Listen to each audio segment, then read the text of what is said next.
월드뷰 TV 가족 여러분 안녕하십니까? 2022년 새해를 맞이해서 저희 월드뷰에서는 한 해의 키워드로 어드벤투스, 여러 가지로 번역이 가능하겠지만 대망이라는 번역을 택했습니다. 2022년은 코로나 이후에 원년의 해다 이런 얘기를 하기도 하고요. 정치적으로 또 대통령 선거가 있고 지방자치단체장 선거가 있는 선거의 해이기도 합니다. 과거 몇 년 동안 지속됐던 이 코로나 사태로부터 좀 벗어나고 희망찬 새해를 기원한다는 뜻에서 무엇인가 새로운 걸 대망한다 이런 뜻으로 어드벤투스 이걸 키워드로 삼았습니다. 2022년 새해 커버 스토리는 대전 새로남 교회의 오정호 목사님을 모셨습니다. 오정호 목사님은 4대째 기독교 가문에서 자라나시고 오상진 원로 목사님 슬하에 두 자제분이 또 목회를 하시는 3부자 목회 가정입니다. 서울 사랑의 교회 오정현 목사님과 대전의 이 오정호 목사님 두 분은 정말 한국 교계의 중요한 사역을 감당하고 있습니다. 새해 한국 사회와 교회가 나아갈 방향에 대해서 오늘 오정호 목사님을 모시고 들어보는 시간을 가졌습니다. 오 목사님 이렇게 출연해 주셔서 감사합니다. 반갑습니다. 먼저 목사님한테 한 서너 가지로 나눠서 말씀을 좀 듣고 싶습니다. 네. 먼저 첫 번째는 이제 한국에 요새 젊은이들이 어렵습니다. 네. 젊은이들에 대한 문제, 또 코로나 사태랑 관련해서 교회들에게 대한 대응 문제. 네. 그 다음에 이제 정치의 해라고 이제 올해가 그러는데, 그렇죠. 그래서 이 정치에 대한 이슈도 좀 말씀 나누고, 또 동성애 이슈, 이런 여러 가지 사회 문제에 대해서 복합적으로 좀 얘기를 나누고 싶습니다. 먼저 첫 번째는 이제 젊은이들 문제입니다. 사실 저희는 어렸을 때 한국이 가난했기 때문에 어렵게 자라지 않았습니까? 그런데 요새 젊은이들은 대한민국이 이제 세계 10대 강국에 들 정도로 참 잘 살게 됐는데, 그럼에도 불구하고 일자리가 없다. 그래서 결혼도 포기하고 무슨 3포 시대니 5포 시대니 하면서 젊은이들이 참 어려움을 겪는 것 같습니다. 그래서 이러한 그 젊은이들이 이렇게 특별히 더 어려워하는 이유가 뭔지 여기에 대해서 좀 말씀을 듣고 싶습니다. 저희 교회도 젊은이들이 많이 있습니다. 특별히 젊은이들을 이야기할 때 이미 기성세대가 된 저나 또 우리 어른들이 과연 어떤 삶이 행복하고 감사한 삶을 보여줬느냐, 입으로 가르친 것이 아니라 삶으로 가르쳐 줬느냐 하는 부분에 대해서는 저 역시도 면죄부를 받을 수 없을 것 같아요. 저도 책임을 지는 그 입장이고, 역사를 통해서 환경을 통해 경제를 통해 나를 바라볼 수 있겠지만은 저 역시도 경제적으로 어려운 시대를 지난 사람 아닙니까? 아주 중요한 거는 코로나를 지나고 3포, 5% 여러 가지 있지만은 그런 과정 가운데서 궁극적으로는 창조주 하나님 앞에서 나는 어떤 존재이냐, 그 복음성가 가운데 Who am I? 나는 어떤 존재냐에 대해서 복음성가도 있더라고요. 보니까 나는 피었다 지는 꽃과 같아, 꽃과 같고 바다에 있는 파도와 같지만은 주님 앞에서 주님은 나를 붙들어 주시고 나를 응원해 주시고 나를 주의 영광스러운 자녀 삼으셨다는 확신으로 끝을 맺더라고요. 만약에 나는 하루살이다라고 끝났으면 얼마나 슬프겠습니까? 그런데 마지막이 정말 영광스럽게 희망을 주더라고요. 그래서 저는 새해를 맞이해서 육신의 나이가 젊은이지만은 나이가 많아도 철이들 늘어도 어떤 면에 방황하는 젊은이일 수 있어요. 그런데 다시 한 번 더 코로나 사태를 지나면서 내가 주님 앞에서 어떤 존재인가, 저 같은 경우도 여러 성도들이 있는 교회 담임 목사들이 생각하기 전에 하나님 앞에 단독자로 서서 나는 어떤 존재냐, 이 질문을 저는 계속하고 싶어요. 그러니까 젊은이들이 어려움을 겪는 이유가 환경의 어려움도 물론 있겠지만 자기 정체성을 잘 발견하고 그랬을 때 훨씬 더 그 어려움을 잘 극복할 수 있다. 이런 말씀이신 것 같습니다. 그렇죠. 그런 예를 들면 먹고 입는 문제를 떠나서 내 삶의 의미를 어디에서 찾을 것인가가 직결되어 있다고 저는 생각합니다. 이 한국 사회뿐만이 아니라 세계가 참 빠르게 변하는 것 같습니다. 네네. 옛날에 세대 차 얘기를 많이 했는데 네네. 요새 학생들 얘기를 들어보면요. 한 학년만 달라도 세대 차가 느껴진대요. 쌍둥이도 세대차가 있다 이런 이야기를 하죠. 저희 시대만 해도 유교 문화 때문에 그런지 나이가 조금 어리면 무시하고 네네. 그랬는데 이 서구 사람들은 참 그런 게 부럽더라고요. 네. 노인도 젊은이들을 대우해주고 네네. 프렌드라 그러고 친구라 그러고 젊은이들한테도 경청해주고 이런 게 참 그 서구 문명의 장점이다 이런 생각을 네. 했는데 요즘에 또 좀 지나쳐서요. 예. 심지어는 이 교사는 강자고 학생은 약자다. 그래서 강자가 약자를 압제하는 것처럼 이 완전히 그 교사의 권위까지도 무시하는 지나친 평등주의가 또 문제인 것 같아요. 물론이죠. 네. 그래서 이렇게 사회가 참 빨리 변하고 있는데 네. 또 우리 시대는 뭐 근검 절약 열심히 사는 것을 미덕이라고 생각했는데 네. 요즘 책 제목 보니까 이런 것도 있어요. 네. 한버터면 열심히 살 뻔했다. 깜짝 놀랄 제목이네요. 근데 그 책이 인기가 좋아요. 예. 그러니까 너무 지나치게 워크홀릭으로 살지 말자 뭐 그런 뜻이긴 한데 네. 마치 열심히 살면 안 되는 것처럼 이렇게 얘기를 하고요. 제가 젊은 이제 우리 학생들 면담을 해보니까 어떤 직장을 원하냐 그러면 뭐 다들 이제 미래가 발전 가능성이 높고 이런 직장을 얘기하는데 어느 학생이 워라밸 얘기를 해요. 네. 일과 삶이 균형을 맞춘 그런 직장을 하겠다. 그래서 그래 그것도 좋긴 한데 그거는 이제 인생을 좀 많이 살고 좀 이제 은퇴할 때 다 된 사람이 내가 너무 바쁘게만 살아왔는데 삶과 일의 균형이 중요하지 이렇게 하는 건 괜찮은데 한참 젊은 나이에 정말 그 쇠도 소화시킨다 그러잖아요. 돌도 씹어먹는다 그러고 정말 미래를 위해서 준비하고 기초 체력을 연마할 젊은 나이에 너무 또 그렇게 나가니까 참 미래가 좀 장래가 암울한 것 같은 생각이 들어요. 그래서 목사님께서는 이 급변하는 사회 현장에서 여러 젊은이들도 가르치고 목회를 하실 텐데 여기에 대해서 균형 잡힌 시각이라는 게 뭘까? 이런 거에 대한 좋은 말씀 좀 부탁드립니다. 각 시대마다 시대 정신이 있죠. 네. 예를 들어 2조 500년에는 유교가 다스렸고 지금은 이제 세속주의 문화가 사람을 이끄는 입장이죠. 그런데 저는 변화무쌍한 시대 가운데서 변하지 않는 본질이 무엇인가? 저는 그걸 관계라고 생각합니다. 예를 들면 관계라고 하는 부부의 관계나 부모와 자식의 관계는 아무리 세상이 뒤집어진다 할지라도 그 관계는 살아있는 거예요. 예. 이런 면에 있어서 사랑으로 연결된 관계라고 생각합니다. 예. 그게 나는 가치고 또 예를 들면 정말 부모라고 하는 존재는 자녀를 자기의 살점을 떼주고라도 그 자녀들의 아픔에 공감하는 그게 부모의 마음 아니겠습니까? 예. 그렇다면 일반 서적이나 일반 사회에서 일반적으로 돌아다니는 생각들이 전혀 무시할 건 아니에요. 그러나 그 생각들에 의해서 내 삶이 다 이끌려야 되느냐? 그건 또 별개의 문제예요. 왜? 각자 받은 은사가 다르고 환경이 달라요.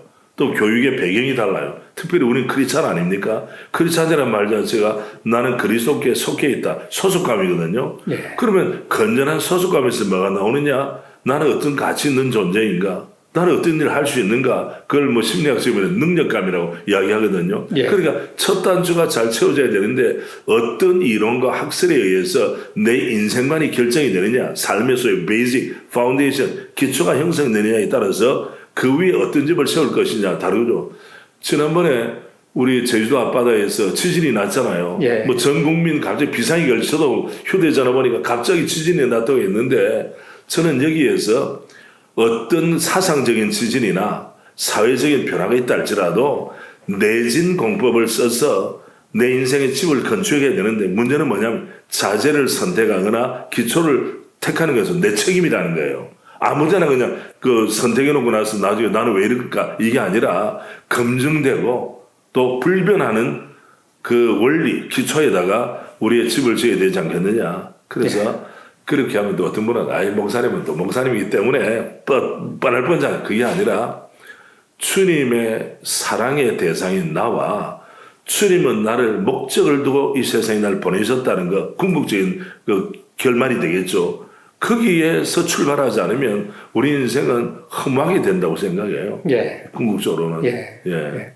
그러니까 이제 환경보다 자기의 정체성이 중요하고 세상이 아무리 급변하고 변할지라도 변하지 않는 인간의 관계라든지 이런 변하지 않는 것이 있는데 그 위에 굳건하게 서야 된다. 이런 말씀으로 이해하겠습니다. 그렇습니다. 그럼 이제 한국 사회가 이제 그동안 많은 격변을 이제 겪어왔는데 새해를 맞이해서 자, 그럼 우리 한국 사회가 어디가 고쳐져야 될까? 가장 중점을 두고 고쳐야 될 부분이 있으면 또는 희망하고 바라야 될 부분이 있다면 무엇일까? 여기에 대해서는 어떻게 생각하십니까? 저는 우리나라가 왜 이렇게 갈등의 대명사가 되었느냐. 동세, 남북의 갈등, 정치인 갈등이죠. 동세의 갈등, 계층의 갈등. 요새는 이대남, 이대녀. 젊은 날부터 갈등 구조예요. 그리고 초등학교 아이들이 이제 여학생들, 남학생들이 있으면 또 그 갈등이 있다고 그러더라고. 그리고 심지어는 이 갈등의 파고가 교회 안에까지 들어와서 목회자와 성도의 갈등, 양떼와 열대의 갈등으로 이야기되거든요. 그런데 성경적 원리에 보면 이간질시키는 것은 사탄의 역사입니다. 성령은 하나 되게 하는 것 아닙니까? 그렇죠. 이런 면에서 저는 갈등을 극복할 수 있는 그 영적인 운동이 무엇이냐? 주님의 사랑 안에서 우리의 머리로 개인이나 가정이나 교회나 우리를 다스리시는 우리의 통치자이신 주님 앞에 얼마나 주님을 알고 주님께 대해서 삶으로 실천해내느냐, 순종하느냐에 따라 우리의 그 서로 관계가 상호 보완적으로 상호 존중하는 것으로 나가지 않겠느냐, 이런 생각을 합니다. 성경을 원래 봐도 그 당시에 노예들 어려운 계층에서 예수 믿는 사람이 많았는데 너희들은 그 상전들에게 적대시 하라, 까부셔라, 무너뜨려라, 이런 말씀이 없는 거거든요. 그 갈등 얘기를 하시니까 참 교회 안에도 갈등이 많은 것 같습니다. 사실 성경에는 보면 이 성 문제에 대해서도 동성애 문제에서 분명하게 얘기하고 있는데 거기에 대해서도 우리 교계 안에서도 의견이 좀 다른 것 같습니다.